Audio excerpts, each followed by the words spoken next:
India has a youthful population, a developing middle class, and consumer market, and low employment expenses. Apple has worked hard with India's government to defend its economy, while expanding into manufacturing. Tata and Apple's Taiwanese industrial partners are building new plants to service Apple's supply chain. So, local businesses may gain while multinationals move in. It also tends to boost sales. Apple leading India's premium smartphone market last year must reflect the effort it's made to attract customers there. India is the world's second biggest smartphone market, more significant than the US, but with lower smartphone adoption, around 45%. There's company growth potential.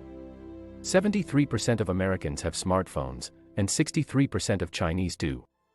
Apple is restructuring its supply and production lines to be more shock-resistant. Such shocks include war, sickness, and US-China political instability. Apple must defend its production base because of the epidemic. India might construct half of Apple's iPhones by 2027, up from 5% presently. The necessity to diversify risks in light of China's pandemic control will increase supply chain migration to India. Vietnam is also expected to profit as Apple manufacturing leaves China. All this production requires significant energy investments. Tata has solar energy production facilities in Tamil Nadu, and Apple will likely invest in climate-friendly energy for its India-based supply chain. Not just Apple, Samsung is moving Android phone manufacturing from China to India and Vietnam. Apple and Samsung will likely shrink their Chinese production capacity by 50% in the following years. The government of India will grow more aggressive as premium brand production increases.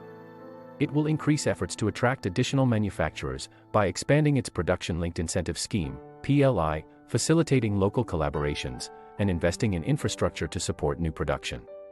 Microsoft CEO, Satya Nadella, met with Indian PM Narendra Modi this week, and said, "It's inspiring to see the government's deep focus on sustainable and inclusive economic growth, led by digital transformation, and we're looking forward to helping India realize the Digital India vision, and be a light for the world."